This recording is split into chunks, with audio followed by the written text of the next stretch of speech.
Bientôt, il n'y aurait plus aucun enfant. Le gouvernement n'avait pas peur de ceux qui étaient morts. Il avait peur de nous. Car ceux qui avaient survécu avaient changé.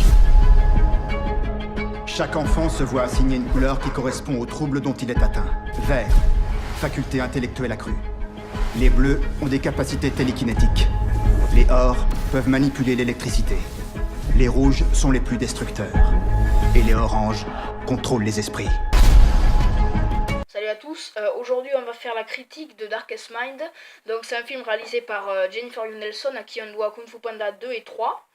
Et du coup elle va réaliser les deux prochaines suites de Darkest Mind. Le film est une adaptation des 3 livres Darkest Mind. Et le personnage principal c'est Amanda Stenberg, qui a joué dans Hunger Games. En fait le film il raconte l'histoire, les enfants meurent à cause d'une maladie. Et les survivants, en fait, ils sont dotés de pouvoirs. Alors, il y a les verts qui sont intelligents, mais en fait, ils sont inoffensifs. Les bleus, ils font de la télékinésie. En fait, ils peuvent déplacer les objets par la pensée. Les jaunes contrôlent et créent l'électricité. Ruby, c'est une orange. Les oranges, alors, ils sont dangereux. Ils contrôlent l'esprit et les émotions des gens. Ils peuvent revoir les souvenirs des personnes qu'elles touchent. Et elles ont des moyens de persuasion. Et aussi, elles ont un petit peu de télépathie. Et donc après, les rouges, c'est les plus dangereux. Ils contrôlent et créent le feu. Et de ce qu'on en voit dans le film, la plupart des rouges ne sont pas tués, mais ils sont dressés. Caché. Alors, il y a Charlie ou Chubbs, lui c'est un vert. Après, il y a la petite fille chinoise, c'est une jaune. Et l'autre, je sais plus comment il s'appelle, c'est un bleu. En fait, au début, donc Ruby, elle se fait effacer de la mémoire de ses parents, sans le faire exprès. Et du coup, les militaires après la retrouvent. Et parce qu'en fait, les militaires prennent tous les enfants parce qu'ils peuvent être dangereux à cause de leur pouvoir. Et du coup, ils les gardent dans des camps. Et dès le début, en fait, quand ils sortent du bus, il y a un garçon aussi orange. Il veut pas, en fait, se faire aller dans le camp. Du coup, il part. Et du coup, ils veulent lui tirer dessus, je crois. Et du coup, il touche une femme militaire. Et du coup, il a un moyen de persuasion. Et il la fait se tuer, en fait. Elle met son pistolet et elle tire. Et mais après, je crois qu'il se fait tuer, je suis pas sûre. Et donc, Ruby a aussi ces pouvoirs-là. Il y a un petit défaut, c'est que le film est un peu trop teen movie. Et il y a un peu trop d'amour, mais c'est pas très très gênant, sachant que ça doit faire quoi, 20% du film, ça. Bah après, il y a quelques petites choses, par exemple, le bleu là du groupe, il est jaloux parce que du coup, Ruby aime le fils du président. Enfin, c'est un peu, voilà quoi.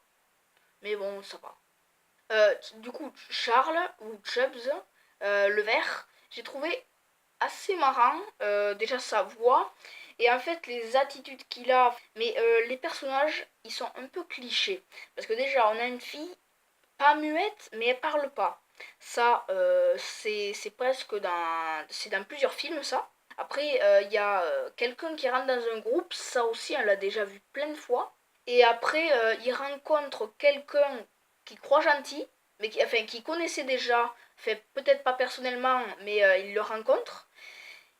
On croit qu'il est gentil, puis après, on sait qu'il est méchant, mais on s'en doutait un petit peu. Et donc ces 3 aspects-là, ben en fait, on les a déjà vus dans d'autres films. Du coup. Alors il y a une référence, je suis pas sûre que ça en soit une, mais il y a beaucoup en fait de... Enfin, ils en parlent beaucoup et ça a l'air de coïncider pas mal. C'est quand en fait, du coup, le groupe là de 4, ils abandonnent un van bleu. Et du coup, c'est qui? Le bleu, ouais, celui qui fait de la télékinésie, il était déçu d'abandonner le van. Et du coup, il y a le Chubbs, il dit: Ah, tu voudrais pas qu'on lui fasse des funérailles, qu'il aille sur une barque sur l'eau et qu'on le brûle. Et, après, il parle de Vikings aussi, enfin juste après. Et ça, cette scène, on l'a déjà vue dans Dragon.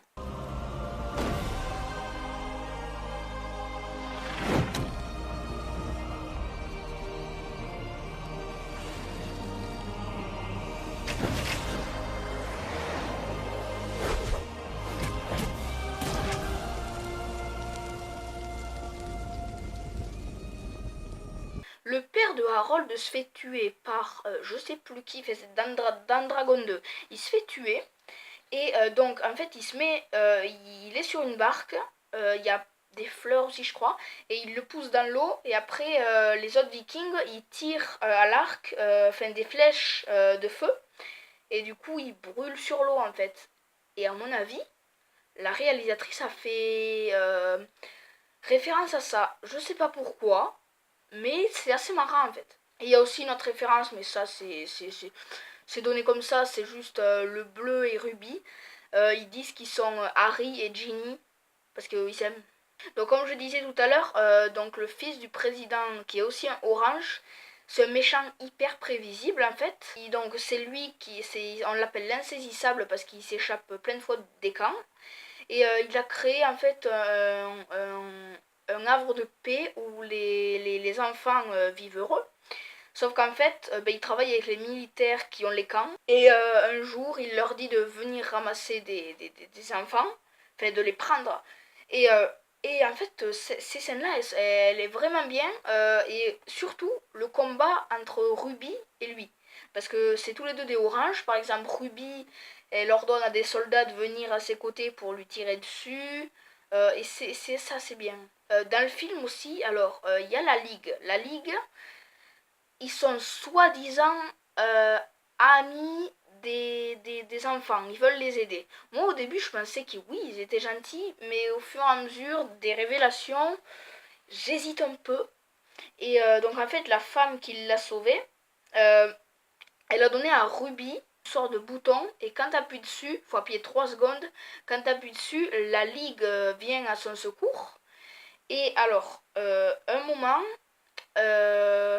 Ruby et donc les quatre se doutent qu'il y a quelque chose, enfin ils en ont un peu marre de rester dans le havre de paix là, et ils veulent partir. Sauf que quand ils veulent partir, ils rencontrent le fils du président. Et lui, il les en empêche. Et moi, j'aurais pensé que ça serait à ce moment-là qu'elle utiliserait le bouton. Parce qu'ils étaient un petit peu en difficulté. Sauf qu'en fait, non, elle l'utilise quand Chubbs, et enfin, il est un peu brûlé parce qu'il y a eu des explosions et il est brûlé parce qu'il a sauvé Ruby de l'explosion. Et du coup, il va peut-être mourir. Du coup, le seul moyen de le sauver, c'est d'appeler la Ligue. Du coup, elle l'appelle.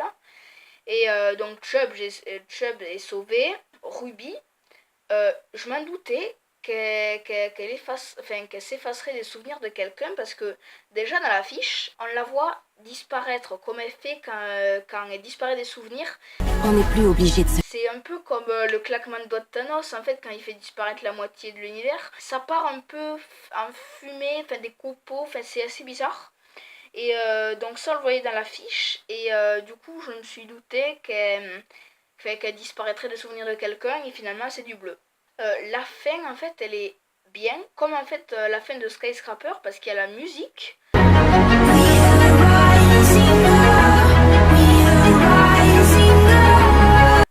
En même temps quelqu'un parle et alors ça j'ai pas trop compris, c'est la fin en fait. Ruby est dans une sorte d'arène, ça on le voyait dans la bande-annonce. On peut se battre. Et du coup elle se marque parce qu'elle est orange. Après il y a plein d'enfants tout autour qui la regardent, ils sont bleus, verts et jaunes. Et du coup j'ai pas compris à quoi elle correspond cette scène, on le saura dans Darkest Mind 2. Mais donc voilà. Donc alors, comme une sorte de conclusion, en ce moment je lis les labyrinthes. J'ai déjà lu le 1 et le 2. Je vais commencer le 3. Et c'est tellement différent des films en fait. C'est hyper fantastique et j'aime un peu plus le livre. Mais de pas beaucoup. Et donc, Là, j'ai l'impression que ça fait pareil avec Darkest Mind en fait. J'ai pas lu les livres Darkest Mind, mais j'ai l'impression qu'en fait, ils ont l'air mieux les livres que les films. Je sais pas pourquoi ça m'a donné cette impression-là, mais vu que, ben, en fait, avec le labyrinthe, enfin, j'ai trouvé les livres un petit peu mieux, ben, j'ai l'impression qu'avec Darkest Mind, ça va être pareil. Et donc voilà. Bon, ben, du coup, cette critique est terminée. Euh, la prochaine fois, on se retrouve pour la critique de Anneau trouble et après donc de Kin, le commencement.